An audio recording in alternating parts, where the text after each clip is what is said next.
Welcome to tonight's show. I'm Jatu Gray, newly elected president of the Detroit Association of Black Storytellers. And tonight we'll be having a really dynamic show. We're going to start off with the one and only Laura Franklin, known as Zimmy, the storyteller. She loves telling stories. For 37 years to Detroit public schools in elementary, and then a middle school science teacher. Always sharing stories, even at church. A member of the Detroit Association of Black Storytellers and the Detroit Story League, performing at schools, churches, community events. And tonight, she's going to share with us stories of love and unity in her own grateful and humble way. Take it away, Laura.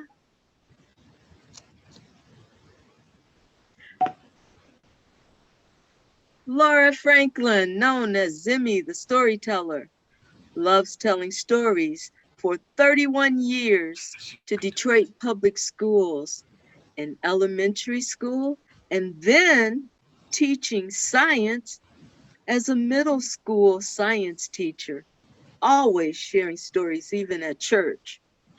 A member of the Detroit Association of Black Storytellers and the Detroit Story League. She has performed at schools, churches, and community events. Tonight, she will share with us stories of love and unity in her own humble way. Take it away, Laura. Hello, everybody. I'm giving you music from Heatwave to get you in the mood for talking about dating. Yes, I want to share one of my experiences on a date I had. Now, this person I met was at church. Now, first thing I want to let you know, the number one reason why we go to church, our soul salvation, get our spiritual growth. That is the number one reason why we go to church.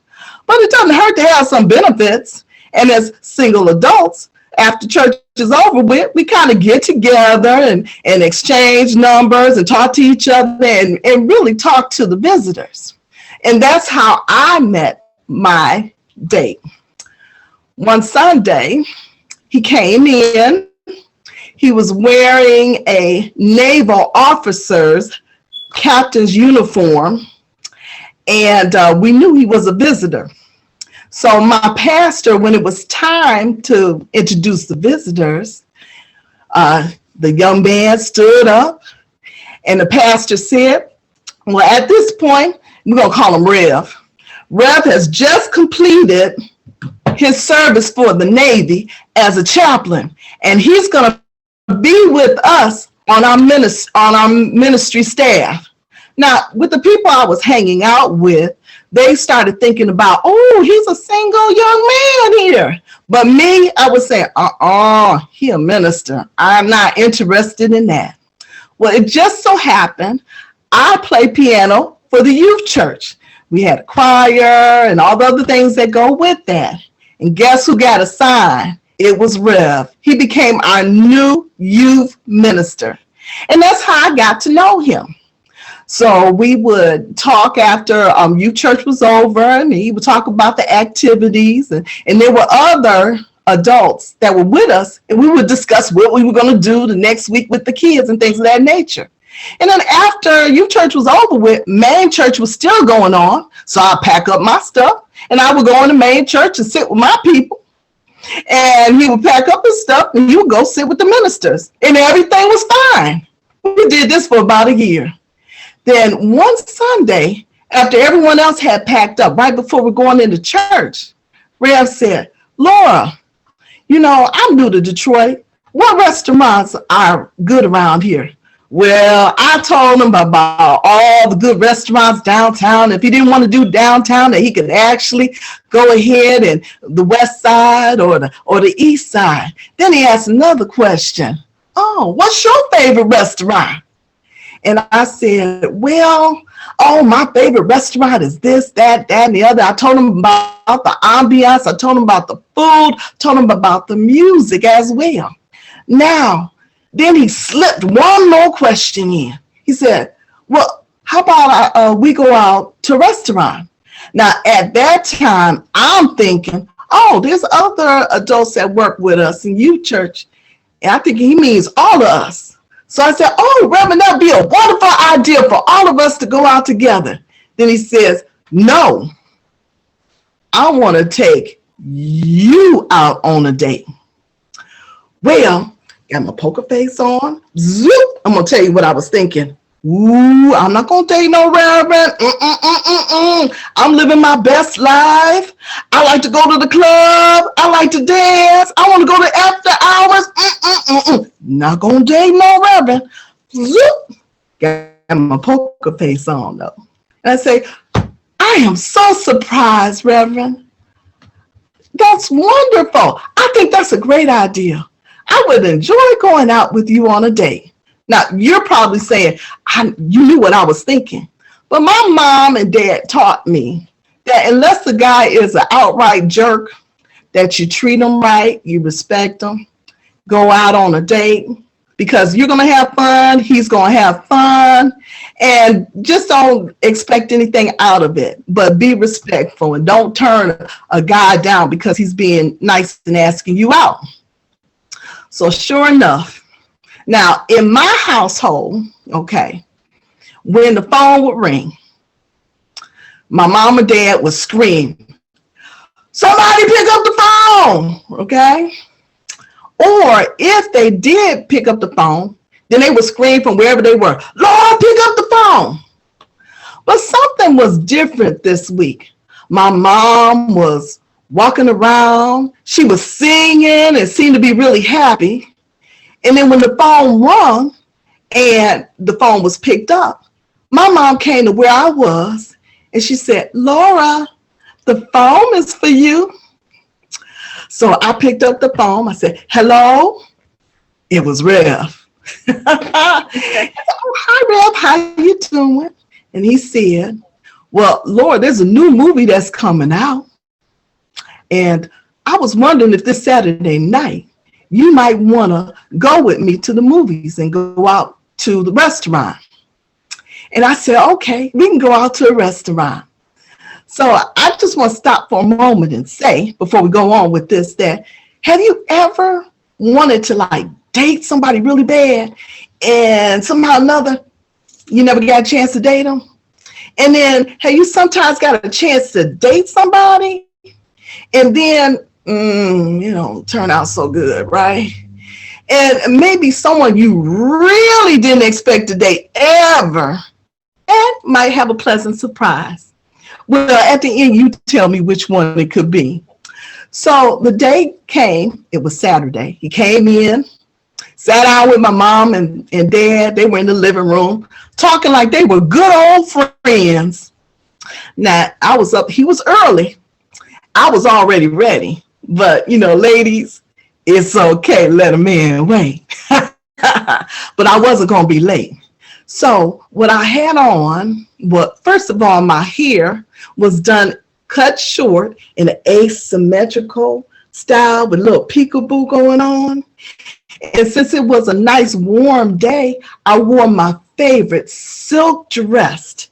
And it had colors of warm orange, and it just went well with my skin tone. And then I also had buttons that went all the way down the front. Now, usually with my favorite dress, if I was dating somebody else, them first 3 buttons, they would be undone. But since it was Reverend, all them buttons were done. Now I had to top it off with my 3.5-inch black stilettos. So while they're in the living room talking, I'm coming down the stairs and round the corner. And as I slowly come down, everyone in the living room could see me coming. And he's smiling and I'm smiling. And of course, my mom and dad smiling. They so excited I'm going out with a minister. Well, we leave. He's a perfect gentleman, opening up doors, everything that you could ever desire. And while we were talking in the car on the way to the restaurant, he started telling jokes. And they were so stale that I had no choice but to laugh because they were just that stale. That made them funny. So when we got to the restaurant, it was Saturday night and it was packed. When we finally got our seat and placed our order, we had more conversation. He was talking about his goals and his dreams, and I was getting ready to graduate from Wayne State University. So I talked about my goals and my dreams too. We talked about what we liked, what we didn't like. I mean, the conversation was just electrifying. It was good, that conversation. But then there was a lull. And at that moment, I decided I'd get up and go into the ladies' room. So I get up. Now, as I said, I had everything together. No, my dress wasn't tight, but it was put together nicely. And as I began to do my walk to the ladies' room, people were smiling, so I smiled back. Some people were saying hi, I would say hi. People were complimenting on my dress, even my hair, and that was all good. And once I got to the restroom, took care of my business, made sure all of this was put together, and I was ready to take my walk again. So as I was walking out this time, I noticed there were more people looking at me. And I thought, oh, those are people who didn't see me from the front, because, I got it all together right here. So I'm just continuing to walk, and they smiling. And they looking away, and I'm smiling, and I'm saying something, and I keep going. And when I round the corner to where Reverend was, I saw he was looking at me. So I was looking at him, and then he was smiling at me, and then I was smiling at him.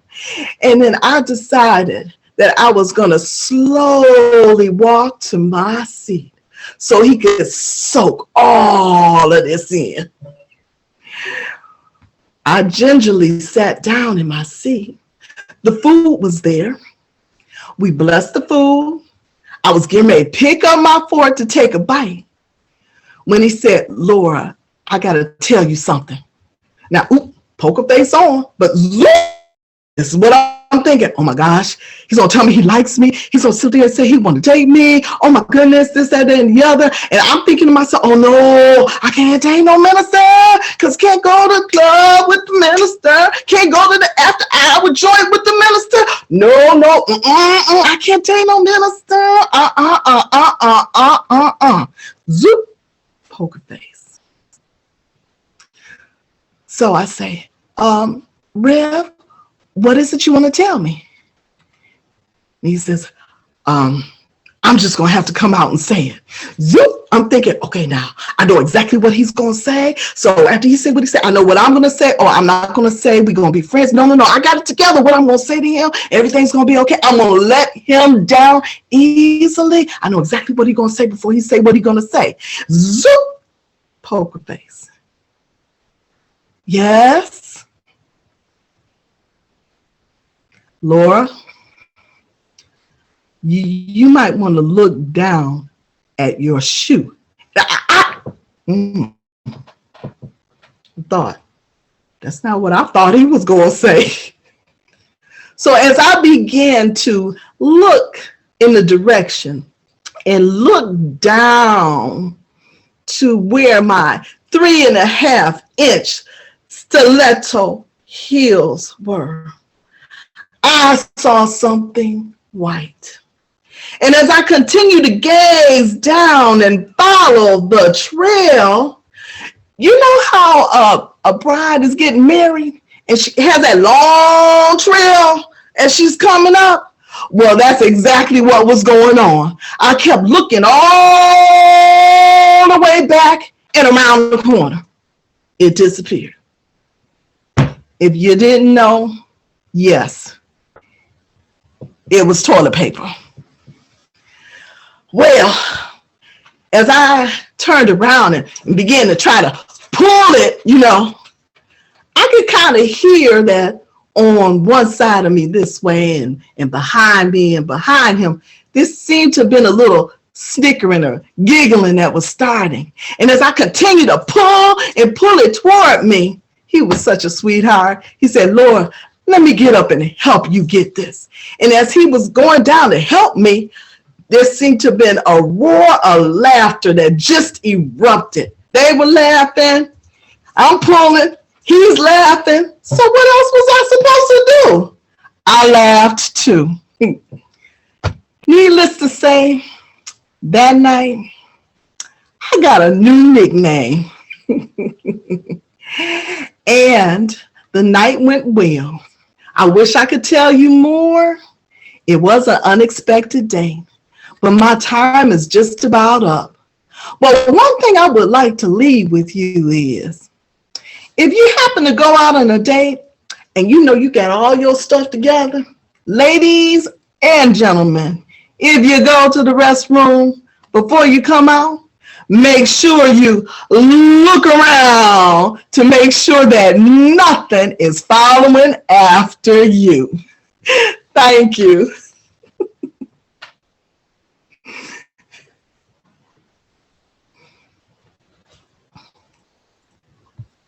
And that was Laura Franklin, known as Zimmy the storyteller, telling stories. Thank you, Zimmy.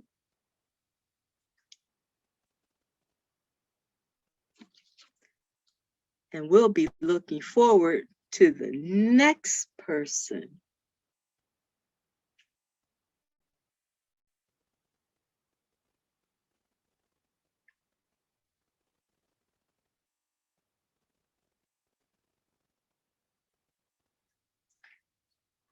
Let me introduce to you Loretta Penzani Vitek, a native of Detroit and Italy, who started telling stories when she learned to talk.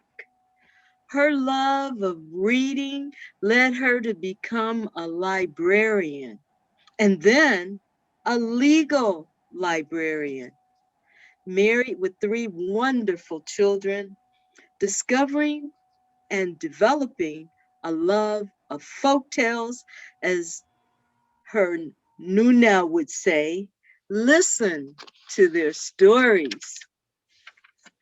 Overjoyed to find DABS, the Detroit Association of Black Storytellers, she learned how to develop her stories.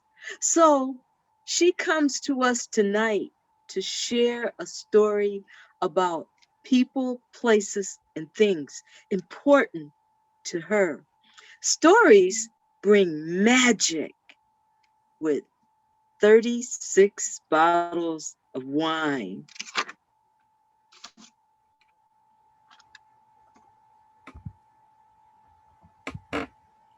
Buonasera e buon capodanno. Good evening and good new year.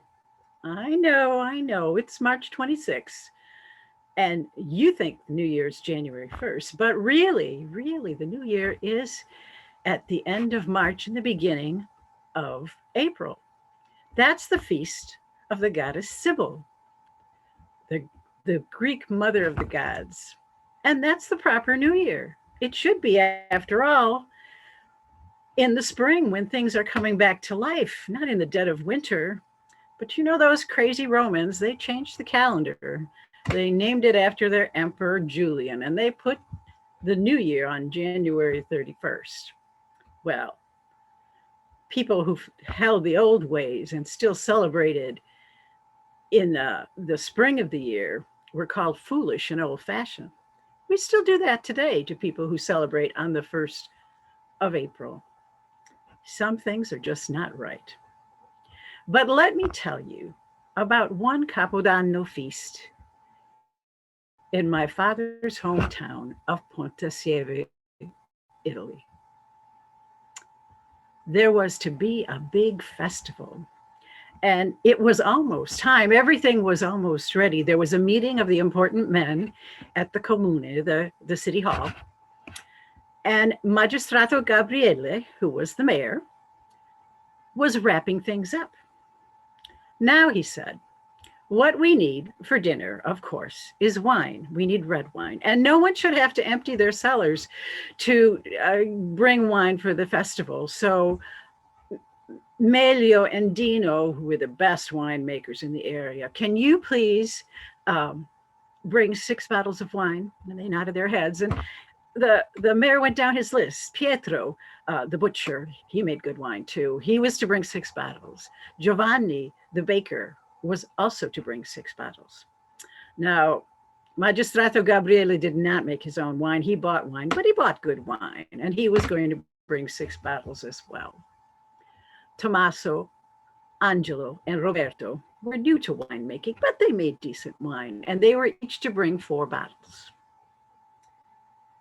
Now, the mayor said, so that no one is embarrassed if people don't want to drink their wine, because I know each winemaker is different.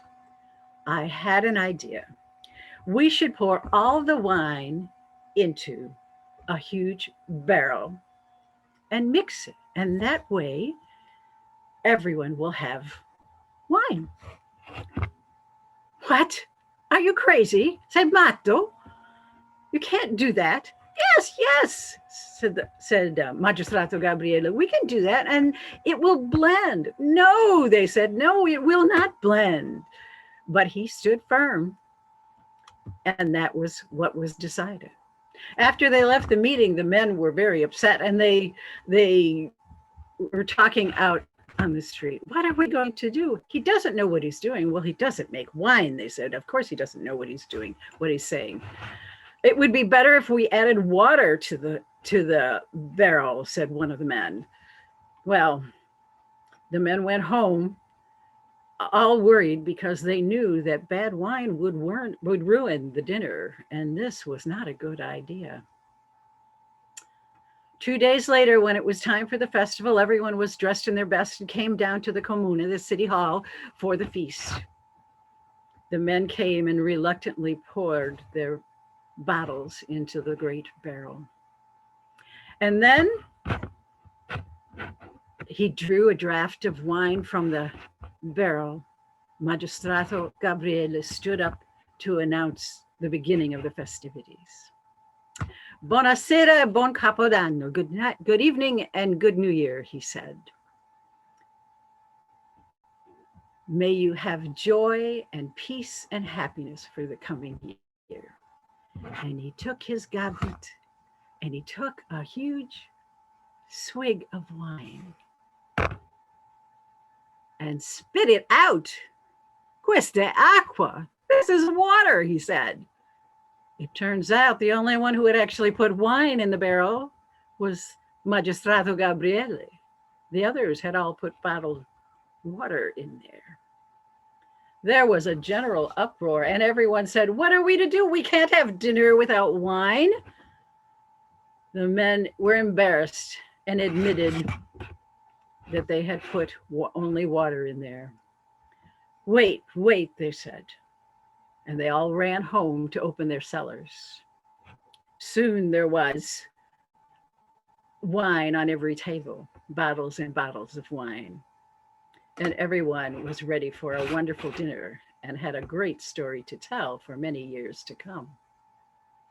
Now the men, as the men went home to get their wine, the women laughed at how foolish the men had been.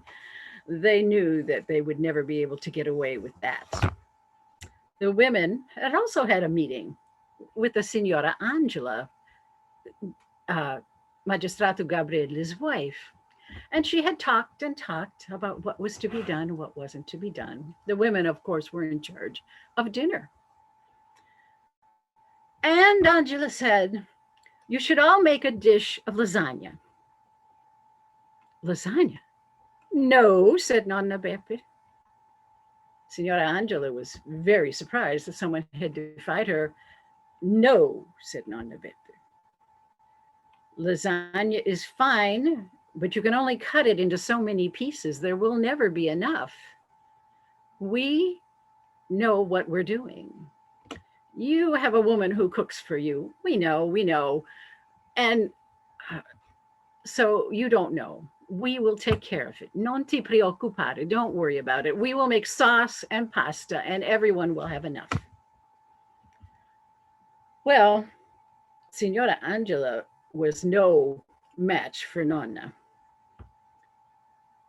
So every household started their sauce. You know, it takes a while to make a good sauce.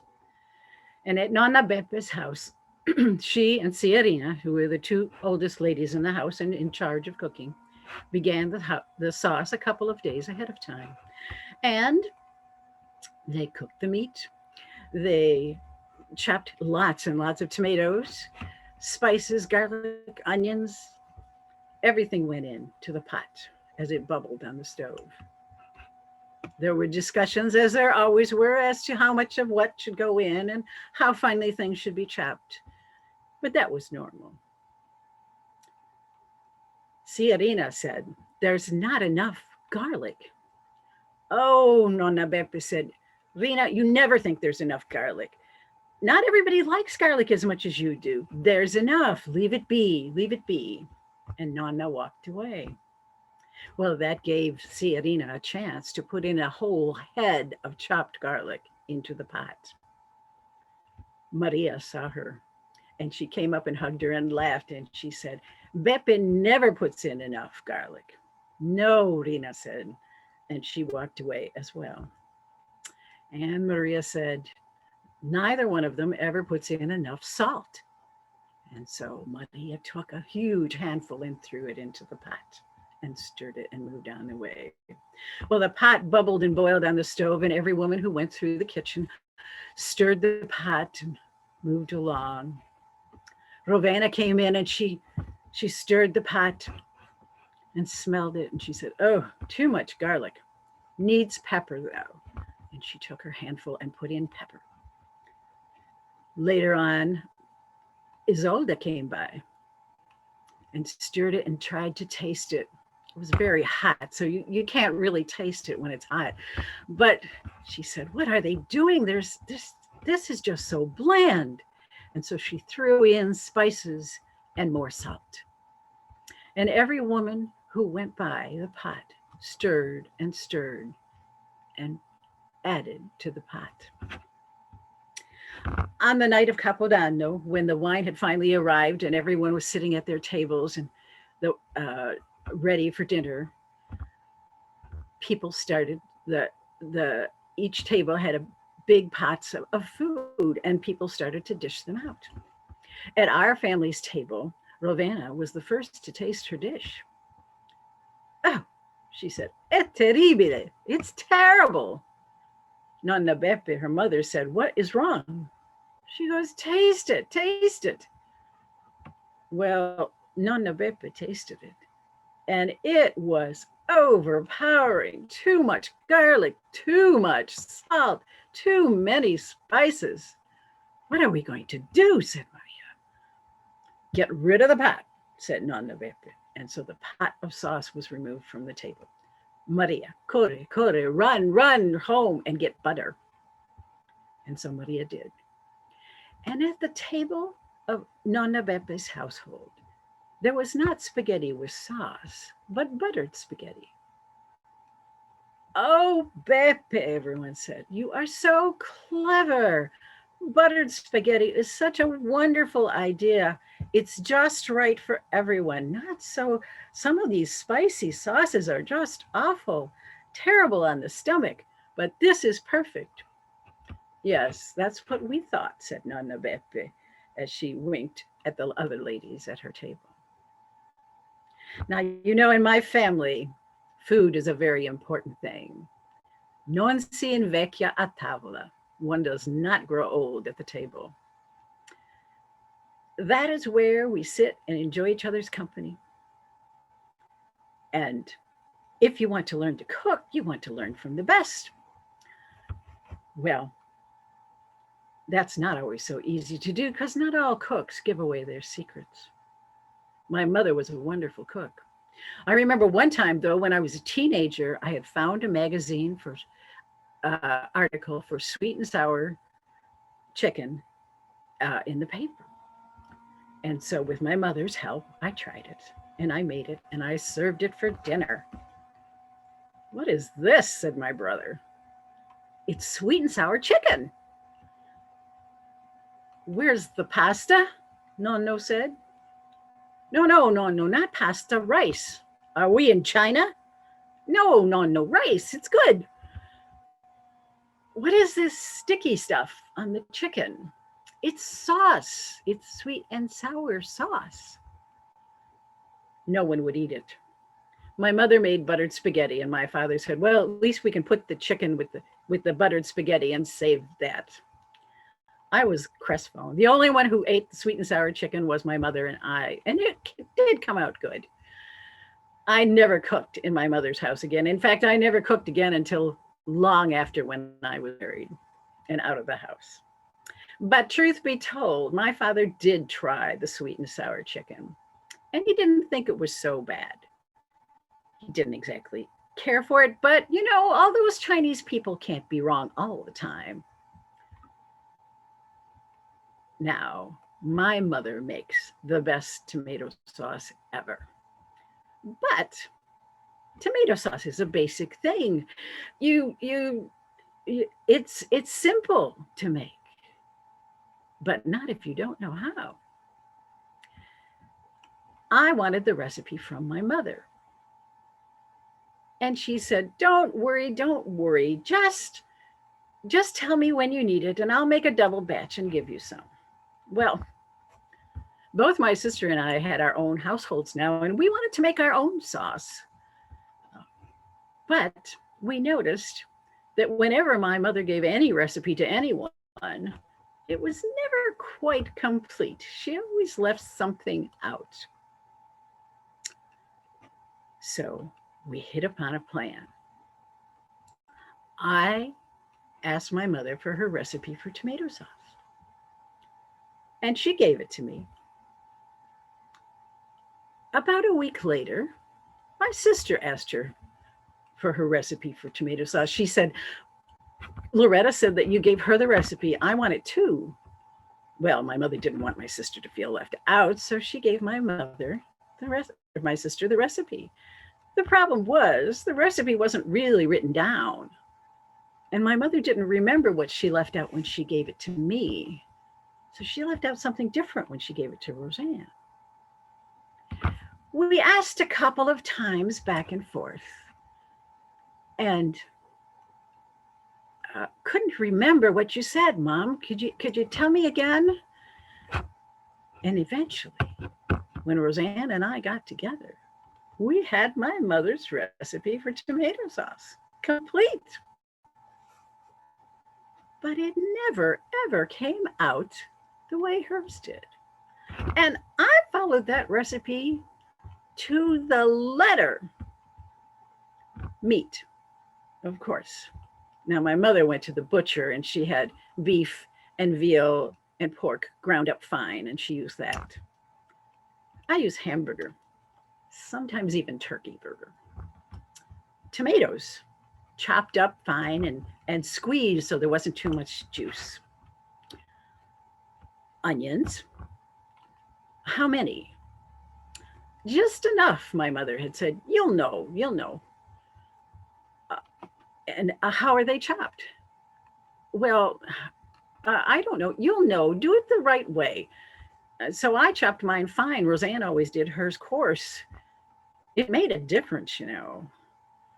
Mushrooms, if you have the right kind, and chop them fine. Garlic, of course, but don't add as much as Ciarina adds. That woman always adds too much garlic to everything. She loves garlic. Spices, you know which ones, my mother had said, the right ones. And a handful of salt and a carrot. Now, both my mother and I love carrots. So the whole carrot never actually made it into the pot. and wine, not the everyday wine, the good wine. You're making sauce, it's important. My mother said, a glass. I said, you never put a whole glass of wine in there. It's too much liquid. Well, the pot shouldn't have all the wine, my mother had said. Okay, wine, tomatoes, meat, spices. What else? That's it, my mother said. Just stir, don't let it burn. Mine never tasted like hers. It's okay, but it's not hers, because every person who makes sauce adds their own kind of magic to it. So now that I've given you my mother's recipe, don't tell her I did, please, or I'll be in trouble. You can make your own sauce. Get together with your friends and family and have a great festa. And you can celebrate Capodanno whenever you want. Buonasera. Good night. What a fascinating story by Loretta Pisani, VTech. That was really great. A little bit of Italy. And you know, I love tomato sauce. We got to talk because I love it. So I hope everybody's enjoying this. I know that I am. Sit back and maybe have a sip of wine. Just relax and enjoy yourself and listen to our stories.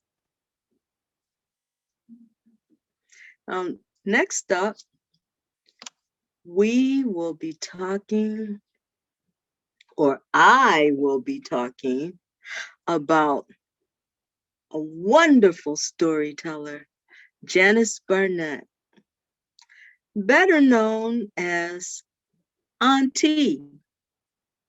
She's a librarian, social worker, a registered nurse.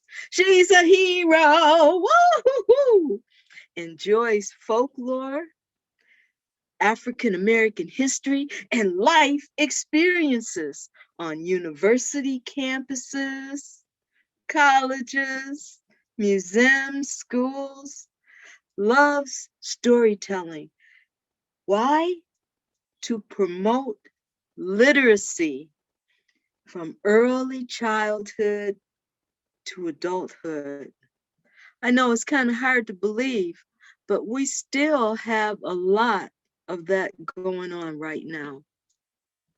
So we're going to hear this wonderful story from Auntie. Auntie, we're waiting for you.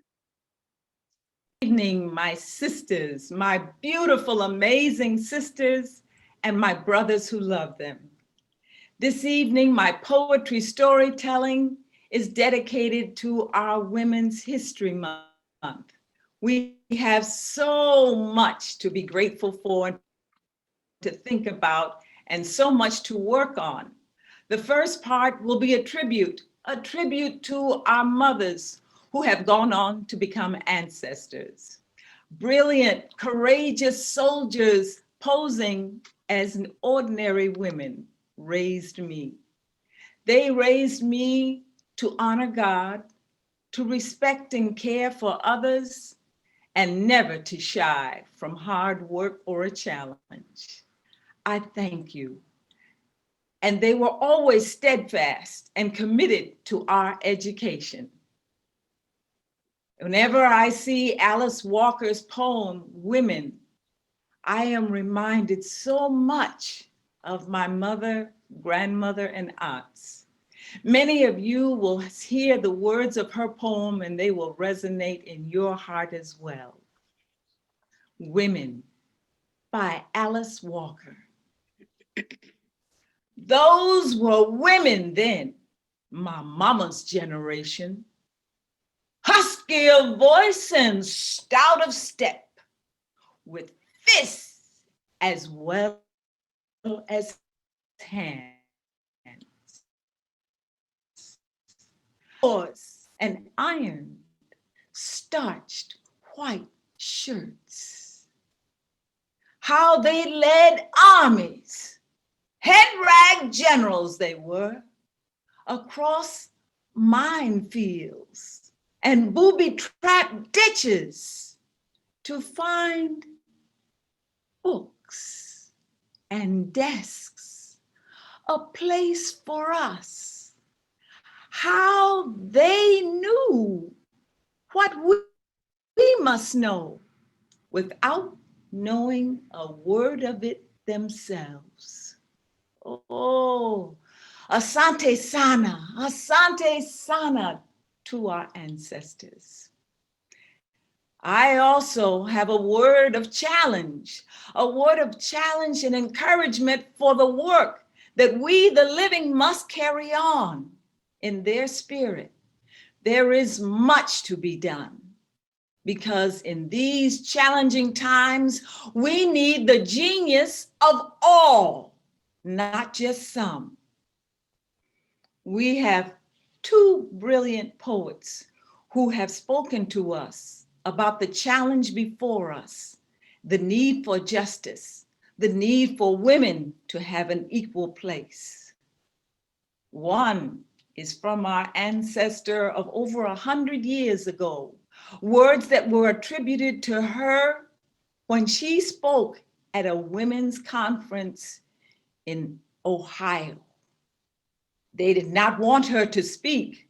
They did not want this ignorant Black woman to speak, but her words are the words we remember today. We do not even remember who else was there, but we remember her words.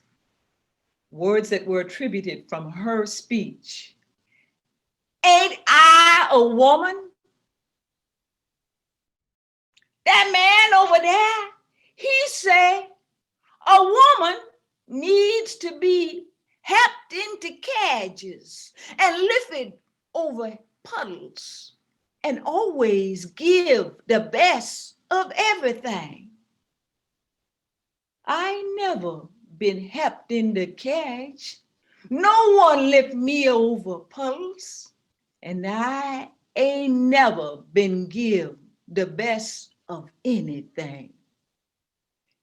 Ain't I a woman? Look at these here arms. I can work as hard as any man. I have plowed and planted and gathered into barns, and no man could head me. I can work as hard as any man and eat as much when I could get it and bear the lash as well. Ain't I a woman? I bore 13 children and see all sold to slavery. And when I cried the tears of a mother's sorrow, none but Jesus had me. Ain't I a woman? That man over there in the gray, he said, a woman can't have the same rights as a man because your Christ was a man.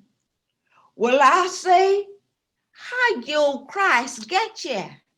To a God and a woman, and a man ain't had nothing to do with it. I say, if a woman, the first woman, could turn this here world upside down, we women working together could turn it right side up again. Well, that's all I got to say. I'll be taking my seat now. And I thank you for allowing old Sojourner to speak. Many of the things that Sojourner wanted to fight for and struggled for, we are still fighting for today. Over 100 years later, her words still resonate in our hearts. Who did not think of Sojourner losing her children, sold off, as you watched the police snatching the children from migrant women. The other poet, Anisa Nandula, is a Ugandan-born poet. She is currently living in Australia. She is the founder of Voices of Color in Australia. She has used her platform as a poet to speak out against injustices in politics, in economics, and in society. She has a very powerful voice, and I have chosen her poem, Choose to Challenge, to speak to all of us today in the commitment we must have to bringing all women into equal rights. Choose to Challenge by Anisa Nandula. Gender is a pre-written book, and the plot is boring. Daughter, girlfriend, wife, mother, rip the pages out and staple them to your back as you begin to soar.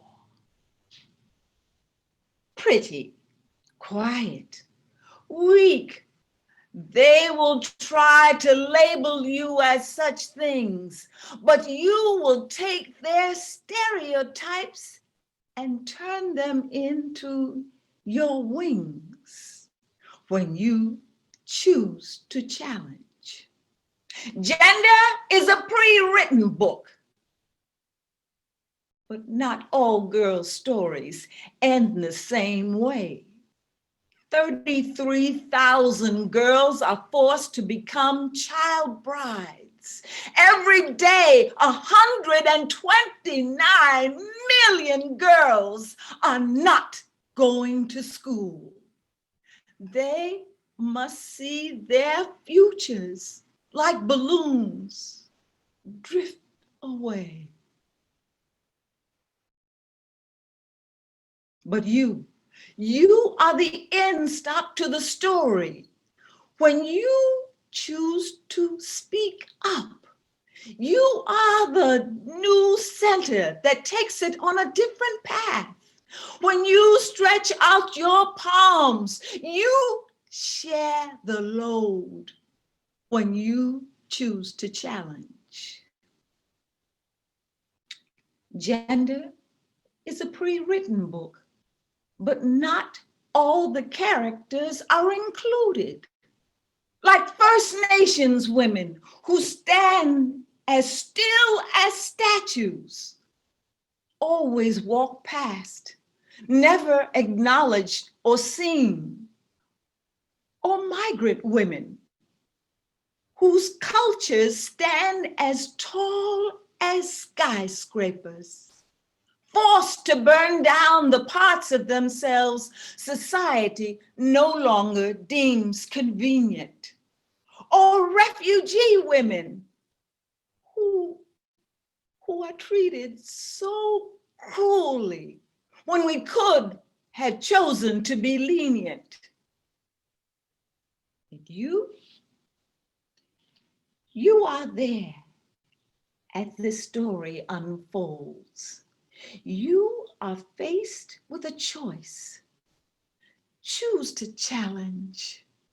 Gender is a pre-written book, but you have a chance to form your own chapter when you speak out against sexism and racism, to rub it out with your courage, to stand when the rest of the world has chosen to sit, to speak out at home, at work, at school, bit by bit, to rub it out,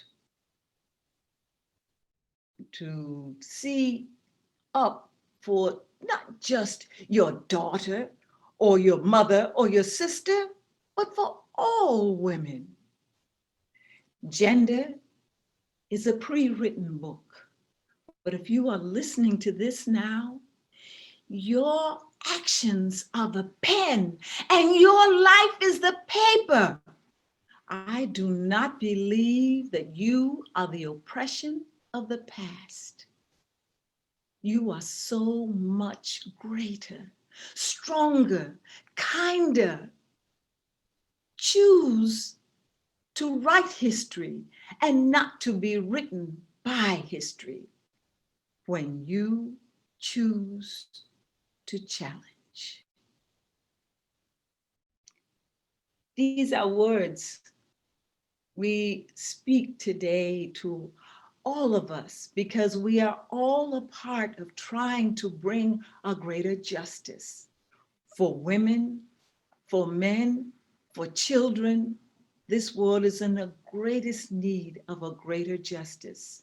And we all with to bond together to fight. We seize this moment of women's history to speak out, to wake up the world, to take off the blinders. A great general once said, "Let her sleep. If she awakens, she will change the world." Wake up, my sisters. Wake up, my brothers. We can change the world. Back to you, Jatu.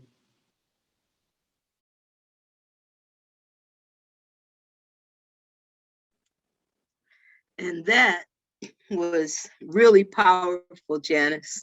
Very powerful. It gave us a lot to think about, that we are able to excel, achieve, and succeed. Those are some wonderful words. Sojourn the truth, saying those dynamic words, words of wisdom and strength. Laura Franklin, what a dynamic storyteller. Her way of expressing herself. Didn't you all enjoy that? I know I did. And Loretta, I love Italian food. And I really do mean, I love garlic. Vampires don't like me because I got garlic all the time. I love garlic. Oh, Janice, what a great story. And you know, we have one more story. Yes, we have time for one last story. I'm going to tell you about Mama Jatu. She is the teller of stories of the African diaspora. Pourquoi? Stories of why. Bringing into focus the African Americans in science, technology, medicine, mathematics, architecture. Mama Jatu is an educator, storyteller. She performs at the Charles H. Wright Museum of African American History as an educator and storyteller. She has performed in such places as the Dearborn Performing Arts Center, the Arab American Museum, the Historical Museum, Detroit Main Library, the African World Festival, Black History Month stories on channels 2, 4, and 7. She really brings history to life. And who am I talking about? I'm talking about me. I'm Mama Jatu. You know, I was thinking about this COVID-19 pandemic. You know, so many people are not taking this pandemic seriously. They're not washing their hands. They're not putting on masks. Didn't they say we should put double masks on? They're not doing that. They're partying at the beach down in Florida. They having good times. But you know what? What happens if you catch COVID? It's not so funny then. It's not so amusing then. You ever wondered what it would be like to think that you had something? How you would feel inside? That reminds me of a story. 25 years I was in the medical field, and I worked for a very large municipality's fire department. We had 186,000 runs a year. We was working, and I do mean working. Yeah, Wheaties was my breakfast of champions. We received a radio run, and the dispatcher said that it was a patient complaining of some chest pain, and that was it. So we're thinking cardiac, jump out and get our gear together. And I see my N95 respirator. I went to click it on my belt, and I thought, this is cardiac. I'm not gonna need it. Besides, something less for me to carry, because this stuff was heavy. So I tossed it back in the truck, and on we went, climbed up 2 flights of stairs. We get there. We didn't mind because we're in excellent shape. Knock on the door. Patient arrives at the door, and I said, 911, what is your emergency? So he let us in, and he said he was feeling bad. I said, well, can you tell me? You know, I'm starting an interview. I said, tell me exactly how you feel. He says, well, you know, I kind of have a pain in my chest. So we took his vital signs, and everything appeared to be okay. And then I asked him, I said, do you have any night sweats? And he says, oh yeah, the bed is wet the next morning. So I'm noting, you know, we have to know signs and symptoms, and oh, believe me, people on EMS, they know their stuff. They study real hard, okay? Then I asked him, have you been coughing? He says, yeah, you know, I've coughed so much, probably why my chest is hurting. So now he's got my attention, really has my attention. And he says, you know, I cough and big gobs of stuff comes out. And I said, what color is it? He said, green and yellow. And I cringed inside because these are the signs and symptoms of something that could be really bad. Put him on oxygen. We took him to the hospital, gave my report to the doctor.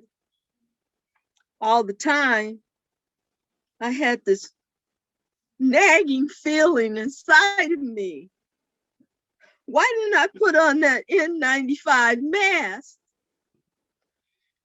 It didn't weigh that much. I was bench pressing 150. So what is this little bitty thing gonna be that's extra weight? Grieved and I grieved. And then from my lieutenant, and he says, the hospital, receiving hospital wants you to come down there. I froze. It was like someone had shot me in the back. I felt like the rug was being pulled from under my feet. After talking with the ER doctor, he says, you've been exposed to tuberculosis. Yes, I go to church, but do you know, I prayed every day. I prayed all day. Thank you, Lord Jesus, please help me. I don't want to die. I got tested. About a month later, everything was fine. Clean bill of health. Was it worth it? Was it worth it not to have my proper equipment with me? So all I'm saying to you is, if you think COVID is cute, keep on doing it. Maybe you got time to lay in the hospital on a respirator. I don't.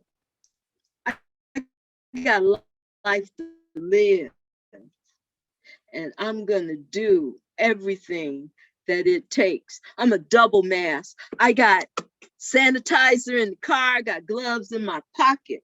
I'm not taking any chances. And yes, I'm going to get the vaccine, Pfizer. And that was my story. I hope that you've enjoyed all the stories here tonight. I know I have. Make sure every month that you tune in, storytellers, because we're going to have some dynamic stories for you. So just sit back, relax, dim the lights, and listen to the stories of DABS. I'm Jatu Gray. Thank you for joining us tonight. Look forward to seeing you. Bye. Thank you for attending tonight's program, Detroit Association of Black Storytellers, 4th Friday Story Hour. March Madness has a new look and Evening with DABS. If you missed any of tonight's performance, you can tune in to DABS podcast for a replay of this broadcast through your podcast provider. Or go to Detroit Association of Black Storytellers YouTube page and you will see the broadcast on there.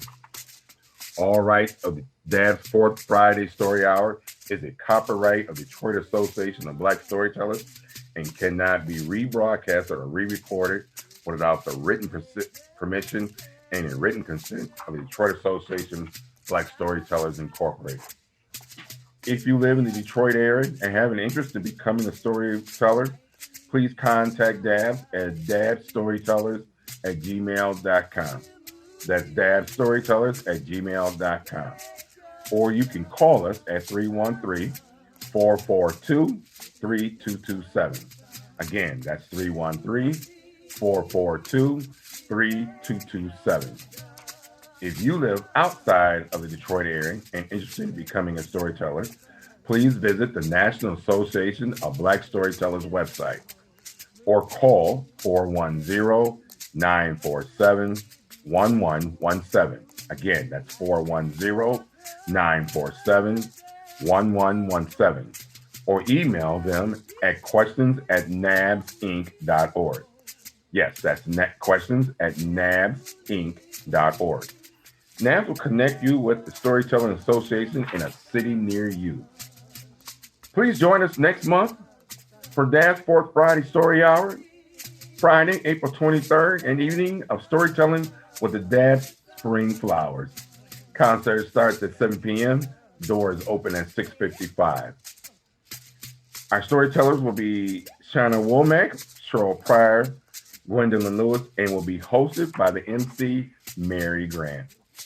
On behalf of Detroit, on behalf of tonight's storytellers, Loretta Vitek, Laura Franklin, Janice Burnett, with your host, the president of DABS, John Two Gray, our music director, and Michelle McKinney, our production director, Jasmine Ross, along with the Detroit Association of Black Storytellers, we thank you for attending the DABS Fourth Friday Story Hour.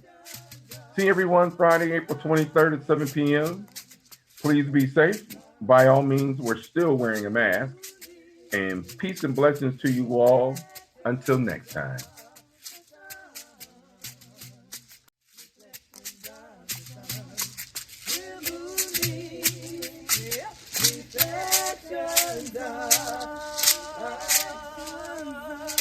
Reflections are